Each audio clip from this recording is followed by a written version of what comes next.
નમસ્કાર મિત્રો, હું આપનો મિત્ર એડવોકેટ વિજય કોડવાની.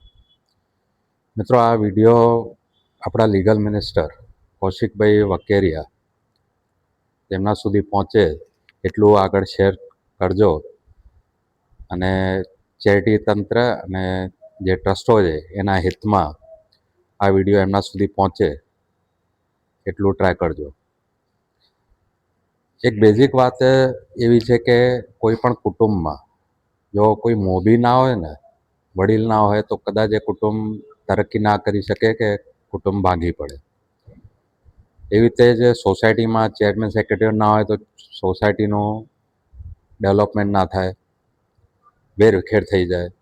દેશનું પણ એવું જ છે, રાજ્યનું પણ એવું છે કે એના માટે કોઈને કોઈ મોભી હોવું જ જોઈએ, પ્રધાનમંત્રી, મુખ્યમંત્રી વગેરે. એટલે હમણાં તંત્રમાં ચેરિટી તંત્રમાં સેવાભાવી ટ્રસ્ટો નોંધાયેલી છે. જે ટ્રસ્ટો થકી સરકારની જે નાગરિક પ્રત્યેની જે સારી યોજનાઓ છે એ નાગરિકો સુધી પહોંચે છે એવી ટ્રસ્ટો, એનજીઓ આ તંત્રમાં નોંધાયેલી છે. અને એ જ તંત્ર હમણાં ખાસા સમયથી એના મોભી વગર, એને કહ્યું મેઇન ચેરિટી કમિશનર વગર આજે સુષુપ્ત અવસ્થામાં, એને કહું એકદમ પડી રહ્યું છે.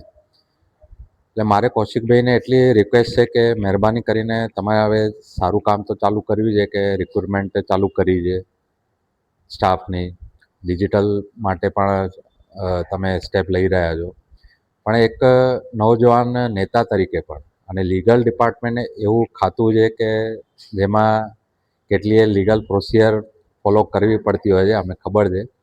પણ મહેરબાની કરીને ચેરિટી તંત્રને એક પરમાનન્ટ ચેરિટી કમિશનર તાત્કાલિક રિક્રુટમેન્ટ થાય તો જે તંત્ર થોડું ખાડે જઈ રહ્યું છે એને આપણે બચાવી શકીએ અને એના થકી જે ટ્રસ્ટો છે એને તકલીફ ના પડે અને તમારી સરકારી યોજનાઓ પણ વ્યવસ્થિત રીતે લોકો સુધી પહોંચે આવી ટ્રસ્ટો થકી.